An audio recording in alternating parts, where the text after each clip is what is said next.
Assalamualaikum warahmatullahi wabarakatuh. Kembali lagi di channel Pak Eris. Kali ini Pak Eris akan membahas materi IPS kelas 8 semester genap bab 4 yang B, kondisi masyarakat Indonesia pada masa penjajahan. Ini part 4-nya lengkap, perlawanan kolonialisme dan imperialisme terhadap pemerintah Hindia Belanda. Sebelum dibahas, jangan lupa like, subscribe, dan share. Semoga bermanfaat bagi kita semua. Mari kita bahas. Tujuan setelah menonton video ini, yang pertama dapat menjelaskan perang Saparua di Ambon 1817, yang kedua dapat menjelaskan perang Padri di Sumatera Barat 1821 sampai 1837, ketiga dapat menjelaskan perang Diponegoro 1825 sampai 1830, keempat dapat menjelaskan perang Aceh 1871 sampai 1904, kelima, dapat menjelaskan perang Sisingamaraja di Sumatera Utara 1877 sampai 1907. Keenam, dapat menjelaskan perang Banjar di Kalimantan Selatan 1859 sampai 1905. Ketujuh, dapat menjelaskan perang Jagaraga di Bali 1849 sampai 1908. Mari kita bahas satu-satu. Pertama, perang Saparua di Ambon 1817. Penyebabnya Belanda memonopoli perdagangan di Maluku, menerapkan kewenangan hutan, dan tewasnya Residen van den Berg saat rakyat Saparua menduduki benteng Darstedt. Jalannya perang pada 15 Mei 1817, rakyat Saparua yang dipimpin Thomas Matulesi atau Patimura menyerang benteng Darstedt dan Residen van den Berg tewas. Akhirnya perang semakin meluas ke daerah lain di Maluku. Dampaknya, Patimura ditangkap pada 16 Desember 1817 dan dijatuhi hukuman mati. Namun, perlawanan tetap berlanjut oleh tokoh Christina Martha Tiahahu, Anthony Rebek, Thomas Fattiwell, namun Belanda tetap bisa berkuasa. Ini adalah gambar Thomas Matulesi Patimura dan ini gambar Christina Martha Tiahahu, dan ini benteng Darstedt, ini juga benteng Darstedt.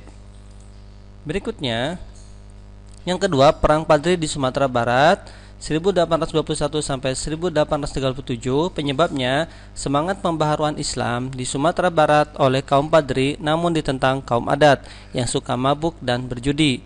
Hal ini dijadikan adu domba oleh Belanda dengan memihak kaum adat. Jalannya perang 1821, kaum Padri dipimpin Tuanku Imam Bonjol atau Muhammad Shahab, Nan Cerdik, Tambusai, dan Nan Alahan berperang dengan Belanda, dan 1825 damai karena Belanda sedang perang di Diponegoro. Selesai perang di Diponegoro 1830, Belanda menggunakan taktik benteng Stetsel, yaitu benteng Fort de Kock dan Fort van de Kavelen. Maka perang terjadi lagi. Namun kaum adat ikut membantu kaum Padri. Tetapi 1837 Imam Bonjol ditangkap dan diasingkan sampai ke Manado, sampai meninggal pada 1864. Dampaknya Belanda berkuasa di Minangkabau, Sumatera Barat. Ini gambar Tuanku Imam Bonjol.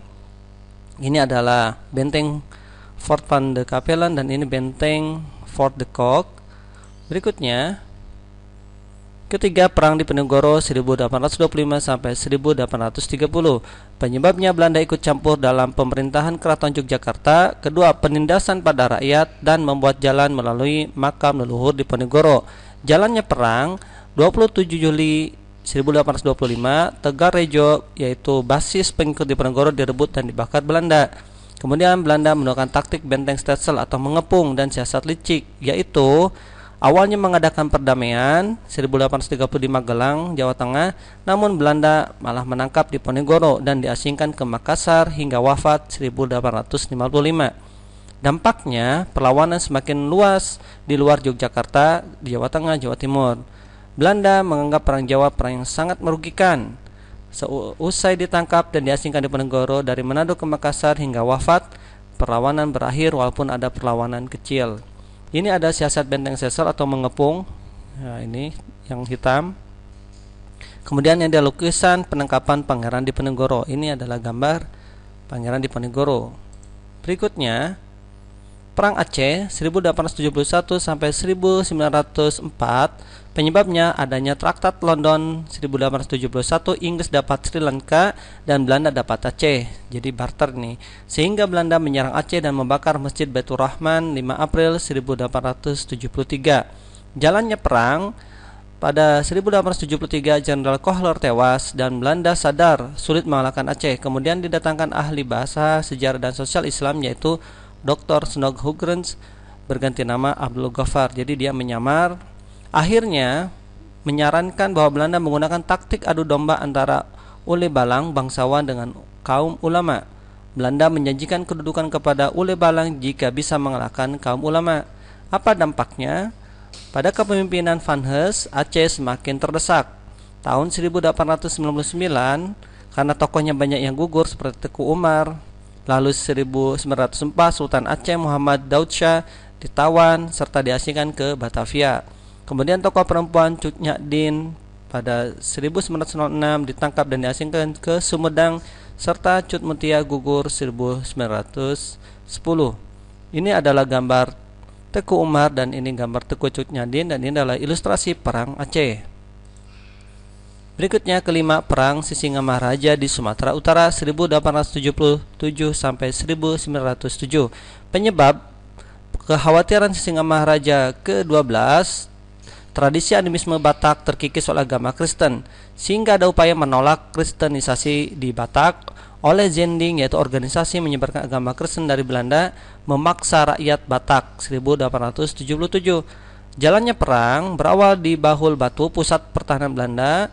1877 Belanda menarik pasukan dari Aceh dan Kapten Christoffel berhasil mengepung Sisingamaraja di Fakfak, dan kedua putranya Patuan Nagari dan Patuan Anggi gugur. Dampaknya pada tahun 1907 Belanda menguasai seluruh Tapanuli.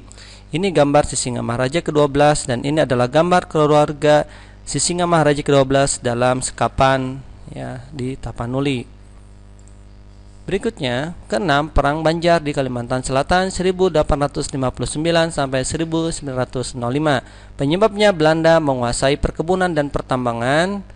Kemudian yang kedua, ikut campur dalam urusan pergantian raja di Banjarmasin, yaitu Belanda mendukung Pangeran Tamjidillah yang tidak disukai rakyat. Jalannya perang 1859, Pangeran Antasari dan Pangeran Hidayatullah memimpin perlawanan kepada Belanda. Namun Belanda berhasil mendesak perlawanan dan 1862 Pangeran Antasari gugur serta Pangeran Hidayatullah menyerah. Dampaknya Belanda membubarkan Kesultanan Banjar, Kalimantan Selatan dikuasai Belanda dan penguasaan sumber daya alam. Ini gambar Pangeran Antasari dan ini adalah gambar ilustrasi Perang Banjar. Terakhir, ketujuh, Perang Jagaraga di Bali 1849 sampai 1908. Penyebabnya hak tawan karang, yaitu setiap kapal yang kandas di perairan Bali menjadi hak penguasa daerah tersebut. Jalannya perang, Belanda protes pada Raja Buleleng yang menyita dua kapal milik Belanda dan menyerang kerajaan Buleleng. Patih I Gusti Ketut Jelantik memimpin perang namun gugur pada 1849 dan Belanda menguasai kerajaan Buleleng. Rajanya pergi ke Jagaraga dibantu oleh kerajaan Karangasem, namun Belanda tetap menang. Kemudian 1849 Belanda melakukan ekspedisi ke kerajaan Gianyar dan Klungkung. Lalu 1908 Belanda menguasai seluruh Bali. Dampaknya Belanda menguasai seluruh Bali dan raja-raja di Bali kekuasaannya dibatasi oleh Belanda. Ini adalah gambar ilustrasi hak tawan. Kemudian ada adalah ilustrasi Perang Jagaraga di Bali. Ini adalah gambar I Gusti Ketut Jelantik. Terima kasih perhatiannya, semoga bermanfaat. Jangan lupa like, subscribe, dan share. Semoga bermanfaat. Wassalamualaikum warahmatullahi wabarakatuh.